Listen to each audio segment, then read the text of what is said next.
Sim. Yeah. Vamos concluir, mas na verdade é só para limar algumas arestas que tenham remanescido, que tenham permanecido, que tenham resistido, que tenham continuado em relação a empresas, produção e custos.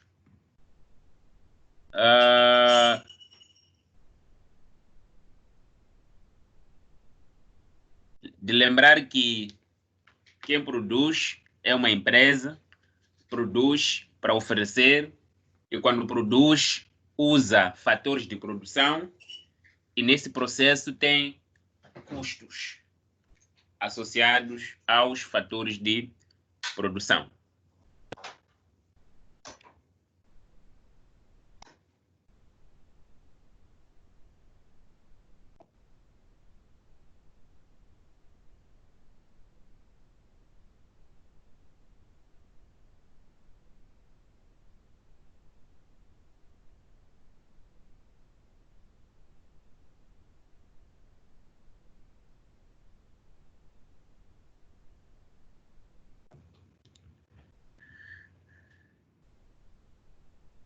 E então, neste capítulo, era só para termos noção sobre os custos, aliás, sobre a relação entre a produção, aliás, os fatores de produção e a produção, assim como os custos associados ao processo de produção.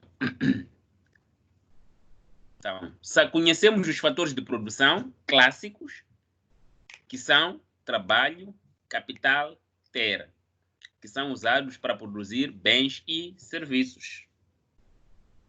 E quanto maior for a produção,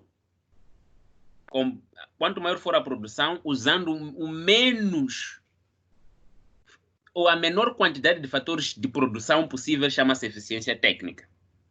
Quanto maior for a produção, usando o menor custo, né, possível no processo de produção, então estamos perante a eficiência econômica.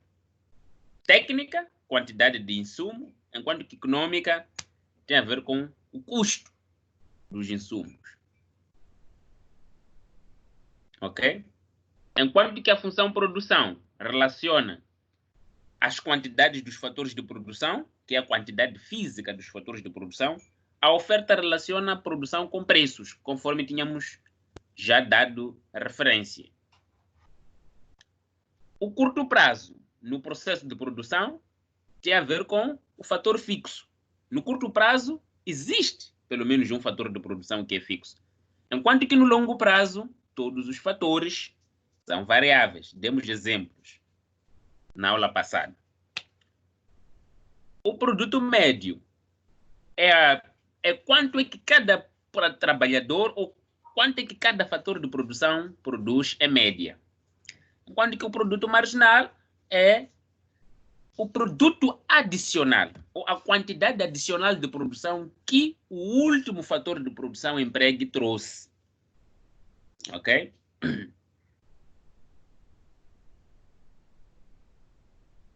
Quanto aos custos, por um lado, temos custos fixos e custos variáveis.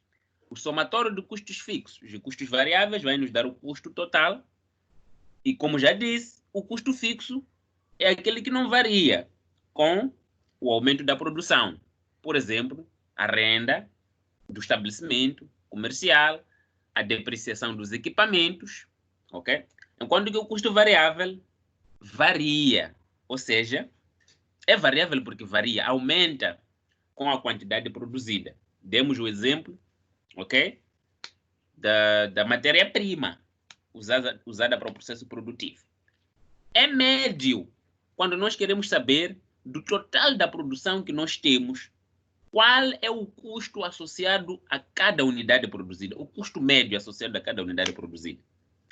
E este custo médio pode ser, por um lado, fixo médio, que é a parte do custo médio que é fixa, ou pode ser variável médio, que é a parte do custo médio que é variável. O custo marginal, por sua vez, é o custo adicional para produzir mais uma unidade de um determinado bem ou serviço. Ok?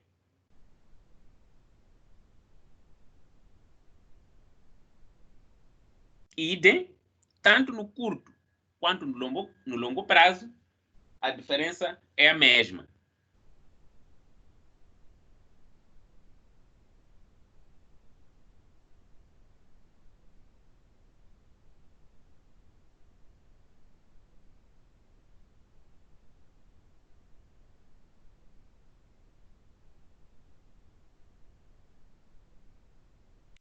O doutor está com o microfone desligado.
Consegue me ouvir?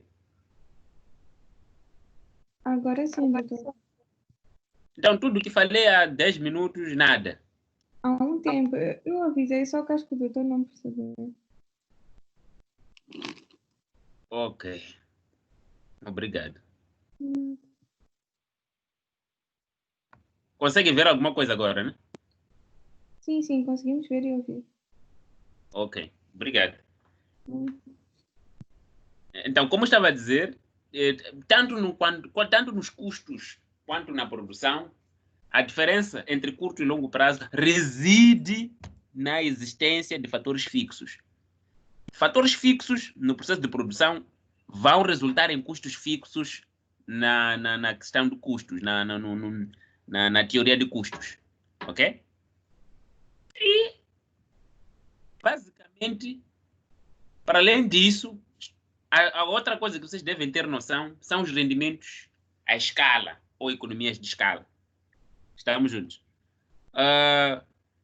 Rendimentos crescentes à escala é aquilo que eu disse, talvez a uma velocidade que poderia ter sido mais reduzida. Rendimentos crescentes à escala é quando é no processo de produção, em que medida varia a produção quando variamos os fatores de produção. É crescente à escala quando a variação da produção é mais proporcional do que a variação, ok, dos fatores de produção. Ou seja, quando nós aumentamos os fatores de produção em 10%, a produção variar é mais do que 10%. Rendimentos decrescentes à escala, naturalmente, que será o inverso. A variação da produção, dos fatores de produção em 10%, há de fazer variar a produção, mas não em 10%, mas é menos do que 10%, é 8%, por exemplo. Então, são rendimentos decrescentes à escala. Constantes à escala, por sua vez, estarão associados a uma tecnologia de produção na qual a variação dos fatores de produção numa determinada percentagem leva à variação da produção na mesma percentagem. Ou seja, a variação da mão de obra, capital ter numa mesma proporção, resulta na variação, ok? Na variação da produção na mesma proporção. Naturalmente, que se uma empresa consegue variar a produção numa proporção superior à variação da quantidade dos fatores de produção, então ela estará a operar perante economias de escala, porque ela produz mais a menos custos. Em outras palavras, o fato de ela poder aumentar a produção numa proporção maior do que o aumento.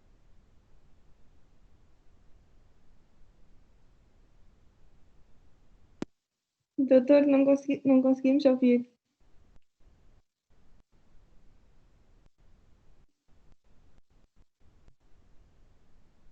Yeah. Estava escrito someone in the meeting muted you. Acho que há alguém que está a sabotar aí. Agora já conseguimos. Yeah, someone in the meeting muted you. Alguém que está a sabotar. Está a fazer mute. Eu fico a falar 10 minutos, ninguém está a ouvir. Ok, tá bom. Vou recuperar aquilo que eu estava a dizer nos últimos 30 segundos. Estava a dizer, se você aumenta os fatores de produção em 10% e a produção aumenta em mais do que 10%, significa que estás a operar, podes aumentar a produção a menos custos. Porque os custos estão associados aos fatores de produção. Então, se você duplica os fatores de produção e a produção triplica, então produzes mais com menos variação dos fatores de produção, logo com menos custos.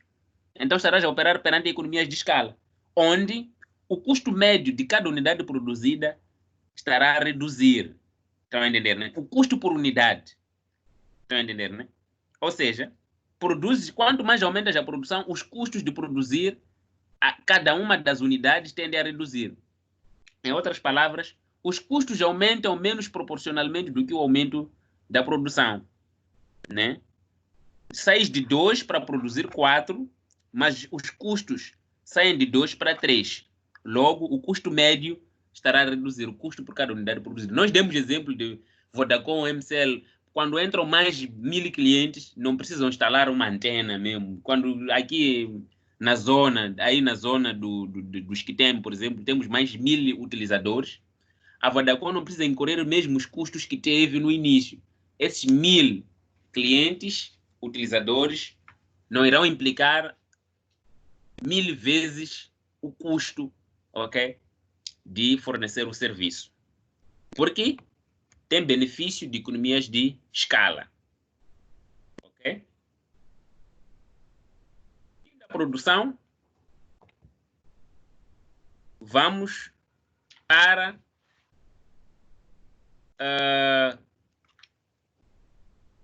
a introdução à macroeconomia, né?